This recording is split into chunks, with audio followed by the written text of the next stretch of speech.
Hello, everybody. So, school, as you probably all know by now, is canceled for tomorrow, Tuesday, January 29th. We are still going to have our quiz on Thursday, the 31st, though. So, I am recording this lecture. It's the last lecture in this first three chapters of the book, which the quiz will cover on Thursday.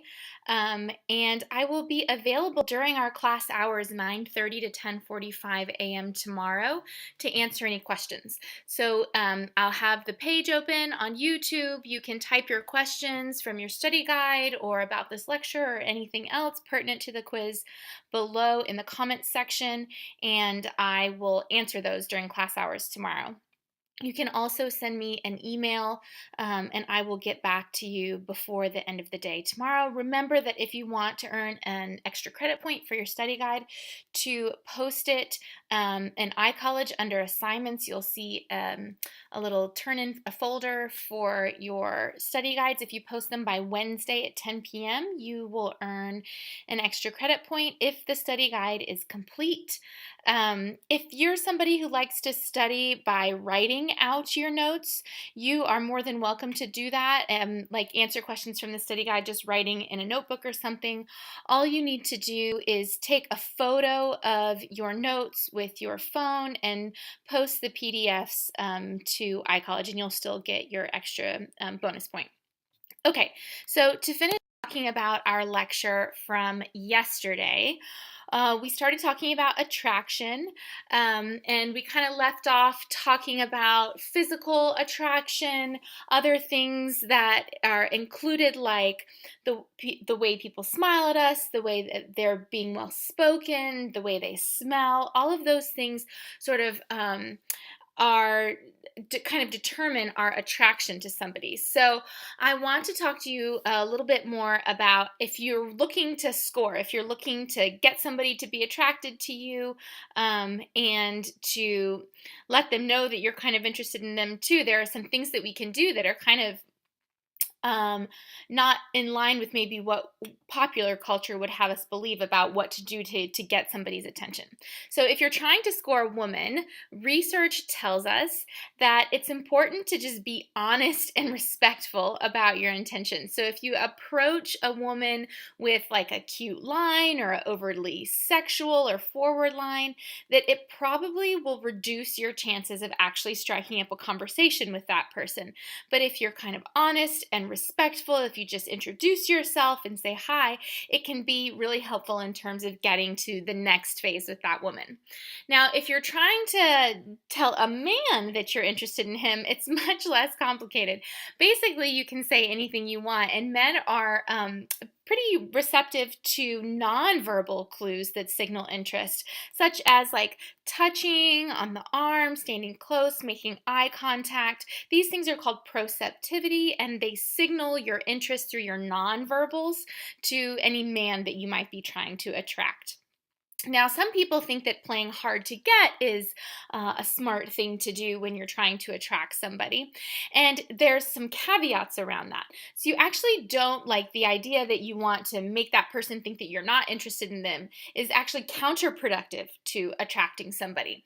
But if you make that person think that you are attracted to them, but you're not attracted to anybody else in the room, it makes them feel kind of special. So, if you get somebody's attention and then you start talking to somebody else and they see that you're really giving off like, rejection kind of signals to the other person that you're talking to, and then go back to them and signal that you are interested in them.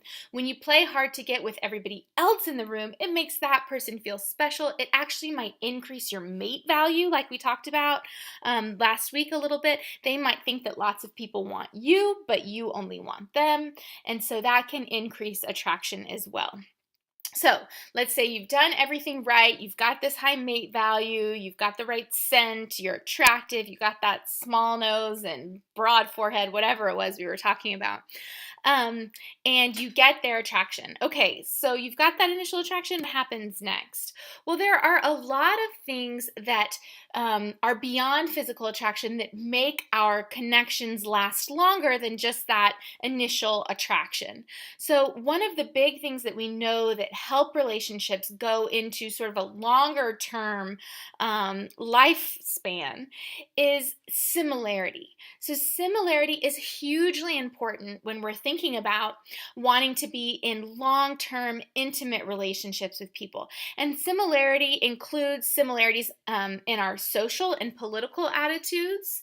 So, whether we are a Trump supporter or not a Trump supporter, whether we're activist or not activist, whether we, believe in social justice or have more traditional values. All of those things are really important in terms of being similar with our intimate relationships, the people we're in intimate relationships with.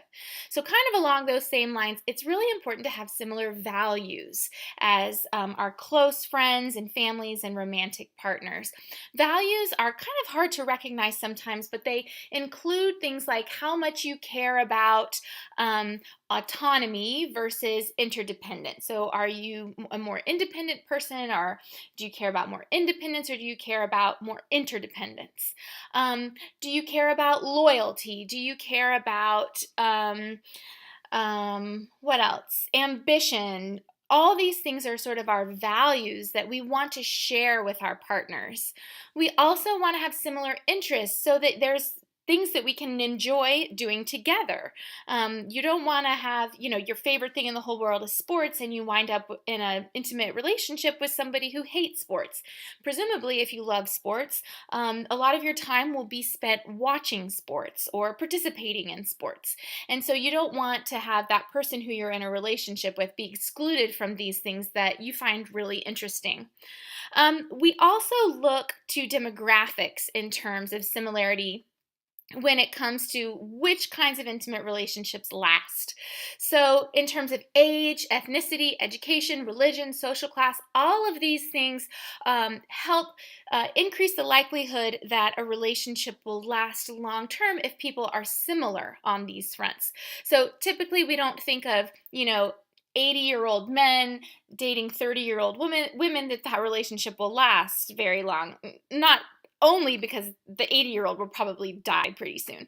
Um, but in terms of just the quality of the relationship satisfaction, we think that the closer people are in these demographic categories, or the more similar they are, the higher their chances are for the relationship to last longer. But we don't need similar personalities. So when we think about the big five, that canoe, conscientiousness, agreeableness, neuroticism, openness, and extroversion, we don't need similar personalities on that. What we do know is people who experience a lot of neuroticism or negative emotions such as sadness or anxiety and worry, they struggle with their intimate relationships. But people can be low or high on extroversion, and it's fine. In fact, sometimes people choose partners that kind of complement their personalities. So if one partner may be a little bit more extroverted, another partner may be a little bit more introverted, and they balance each other out. That's not to say that these people are opposites. So, in fact, the conventional wisdom that we have that opposites attract is not really true. In fact, similarity between two individuals in an intimate relationship is what predicts longevity and satisfaction in the relationship. You might be curious about interethnic couples. Well, we know now that 15% of American couples are interethnic, and actually that rate is rising. And although I did mention that it's important to have some demographic similarities, you don't need similarities in demographics across all demographics. And in fact, most people who are in interethnic relationships are similar in other important ways. So they are similar age, similar socioeconomic status, similar values, values, interests, all of those things similar in their mate values. So all of those things that have much more importance in predicting longevity and satisfaction, not just the similarity in that one demographic variable of ethnicity or race.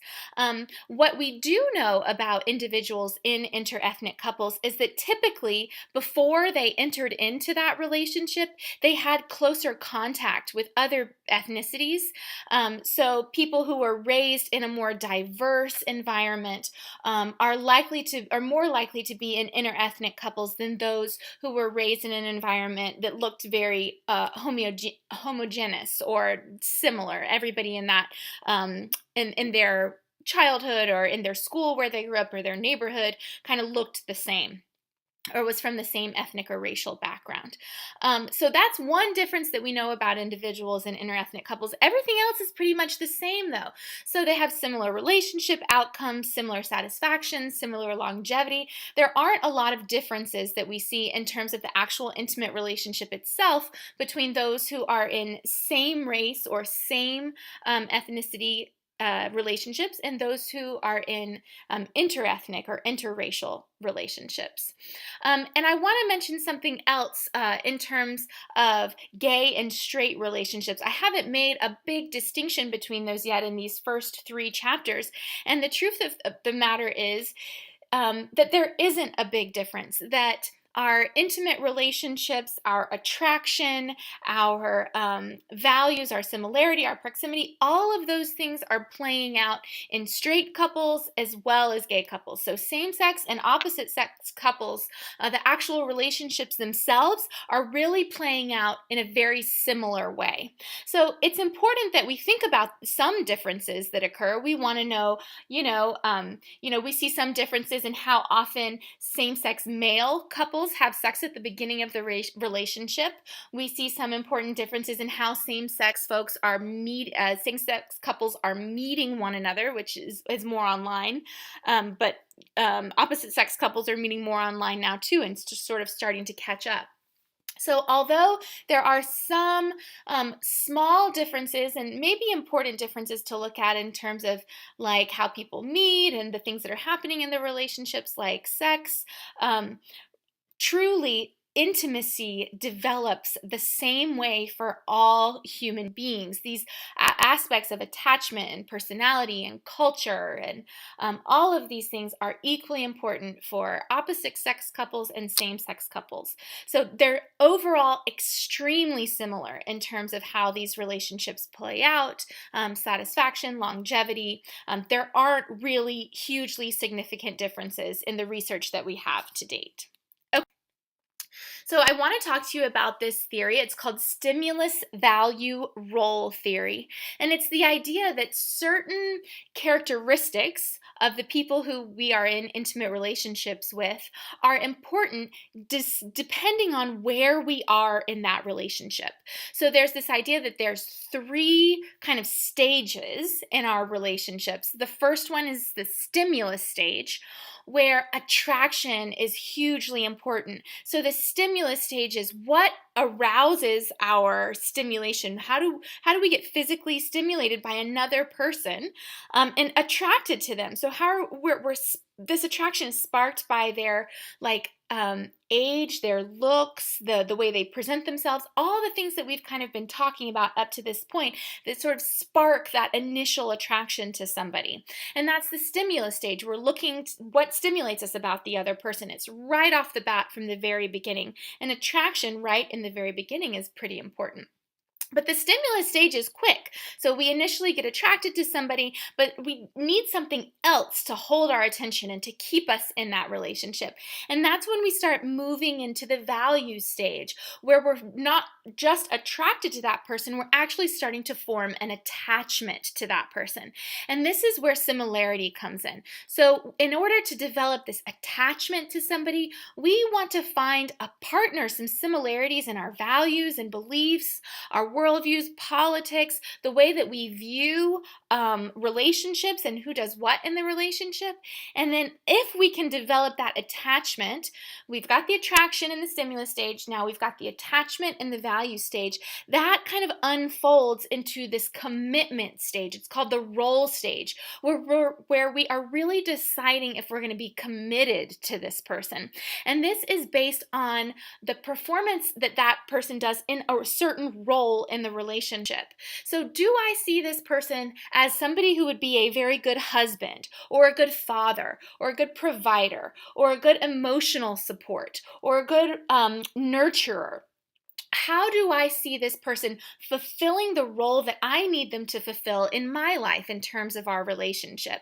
And in this role stage, if we see that this person that we've chosen to be in a relationship with really can fill this role very well, then we will decide to become committed to that person. In that initial stimulus stage, that green line that we see, something that might really attract us to somebody is that they are super outgoing. And like I said, sometimes we pick partners who complement our personalities. If I'm somebody who prefers to stay home a little bit more, I might want to find somebody who likes to go out and have a good time. And that's really attractive to me because, I want to develop into somebody who has a large social network. And so I'm attracted. That initial stimulus of that person being so outgoing and gregarious and everybody likes them really attracts me to them.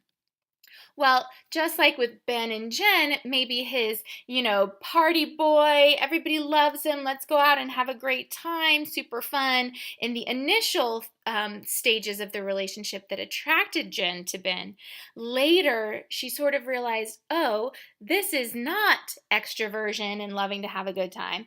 This is alcoholism. This is something that's going to be a big problem for our relationship. So that's what we consider fatal attraction. It's these things that we have a tendency to find attractive in another person at first, and then later on, once we get to the role stage and the commitment stage, we realize these things are actually preventing people from fulfilling the role that we expect of them in the relationship, like alcoholism or some other kind of substance use might do. This also occurs for people who, think that, rock stars are really sexy, or like a cool, edgy chef is really sexy. These careers that these people have chosen that are initially very sexy and attractive, but actually turn out to keep them away from the family. They hold crazy hours, or they travel a lot, and it's really hard to be in a committed relationship with these people when they're gone so much. So these are things that we call fatal attraction. They're things that sort of attract us to them initially in that stimulus stage, but by the time we get to the role stage, we realize they're not so great and actually inhibiting that person's ability to fulfill their roles in our relationships with them. Okay, so we've talked about how important similarity is in our relationships, similarity across several different variables. But one of the things that we're learning in relationship science is that we rarely get to know our partners as well as we think we do. So, some people spend their first 3 months together and they're attached at the hip. They never leave each other's side. And 3 months in, they're like, oh, this is my soulmate. I know everything about this person.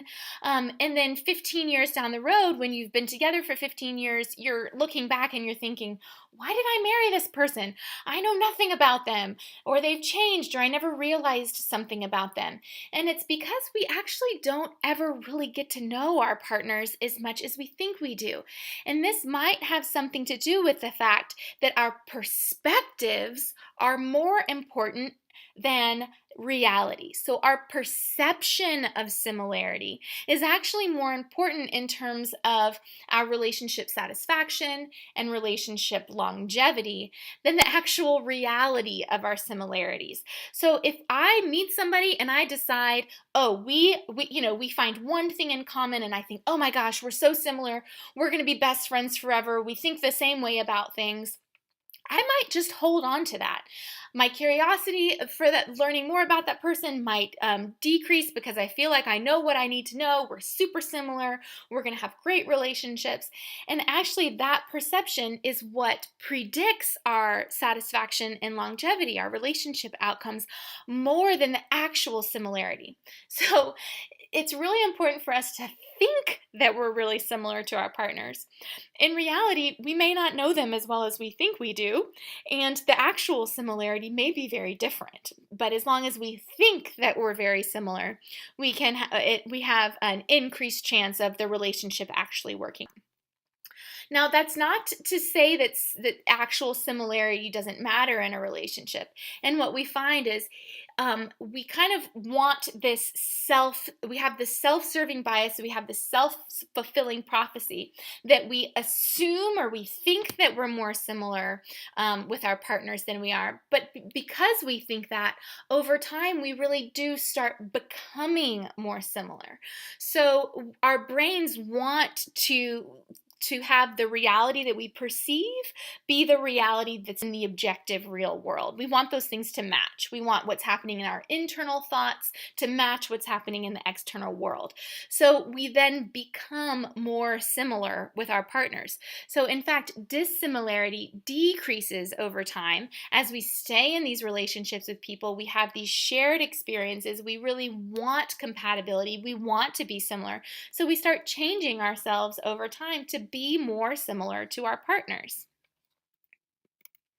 So, why do we do this? Why is similarity so desirable? Well, remember last week when we first started talking about this chapter, and we talked about how important rewards are in terms of our long term intimate relationships. Well, it's the same with similarity. When we're more similar with the people we're in close relationships with, we're guaranteed more rewards. So, it reassures us that we're living our lives correctly if we find people who are living their lives in a similar way, who share our point of view.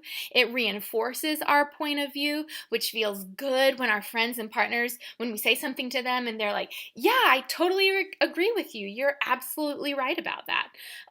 We get some, internal rewards. It makes us feel good about who we are. When people are similar with us, we also kind of anticipate these pleasant interactions. If somebody agrees politically with me, when I talk to them about politics, I know it's going to be kind of a pleasant, rewarding interaction. We're both going to build each other up. So my in-laws are from Central Georgia, a little town called Macon, Georgia. And for many, many years, it was really hard for me to think about going down there and visiting them because I was so worried about, having to keep all of my own political views and my own kind of world view, which is very multicultural and progressive, to myself, and kind of keep that part of me hidden. And so it was really hard. And actually, as long as I did that, I had this sort of self-fulfilling prophecy where I thought the interactions were going to be hard. I went down there kind of guarded and closed off when I would go visit, and then the interactions would be hard. And it took my husband being like, listen, like there's a legal binding contract. My family's very religious. They don't really believe in divorce. Like, you're in, man. You've got the last name. You are in. You can be whoever you want to be. And when I started opening up to those interactions and really talking more and having more open and thoughtful dialogue, I actually realized that, in fact, we are more similar than I thought we were on a lot of things, including our values, even if our political views are a little bit different. And I was able to see my in-laws as people who were more similar to me, find that common ground, and our interactions actually became more pleasant because I was expecting them to be after we found that common ground. So once you do find the common ground, those interactions, they take less energy, they take less thought. You don't have to worry about, hiding certain things or saying the wrong thing. It's just easier to do, and you leave those interactions feeling more rewarded. So that the importance of similarity in our relationships really has to do with how easy and accessible those rewards that we get of being in that relationship are. Okay, so to summarize this chapter, we know that attraction is complex. There are a lot of important considerations when we think about attraction: the degree of reward we get, how close we are, and how convenient those rewards are. And for initial attraction, physical appearance is really important. And we've talked about the halo effect, which is the idea that we put positive characteristics on people that we find physically attractive. We've talked about the assimilation effect, which means that we try to hang out with people who are a little bit more attractive or have a little bit higher mate value than we do, in the hopes that we will increase our own mate value and attraction levels.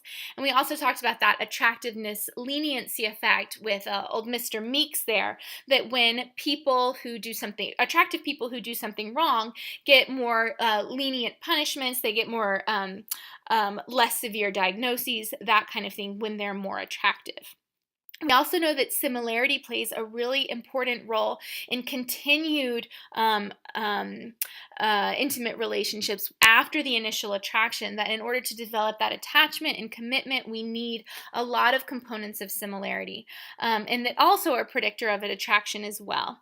Although we do overestimate the degree of similarity we have with our partners, and have this perception that we're more similar than we actually are. We talked about fatal attraction in terms of focusing on one aspect and forgetting all the other aspects until they're more pertinent. So while we meet this hot chef who we're really attracted to, who's super creative and has lots of tattoos, and they have this cool job and they're recognized in that initial stimulus stage, by the time we get to the role stage, we realize that it's not that great. So it changes over time in terms of which stages of the relationship that we're actually in. And then things that we thought about one way in one stage, we start thinking about in a different way in another stage. And finally, we know that as we stay in committed relationships with folks, we actually become more and more similar with them, because we want our perceptions of those people to match the reality. So we start becoming more similar to the people that we spend the most time with. So hopefully this lecture has helped round out your understanding of attraction. You can also read chapter 3 in the book. I strongly encourage you to do so.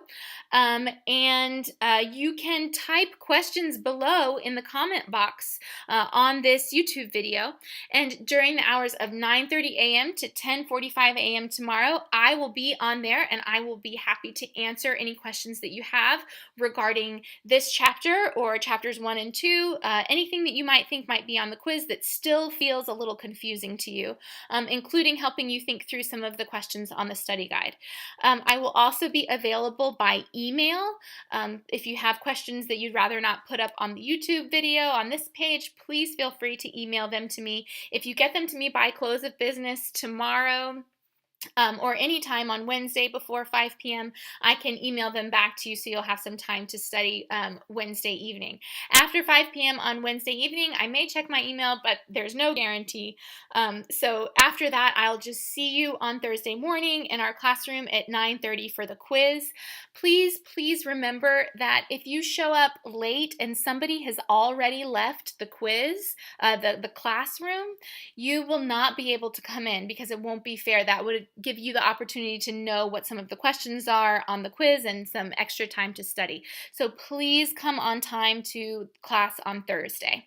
I am looking forward to seeing you all on Thursday. And again, if you have any questions, type them below or email me. Thanks.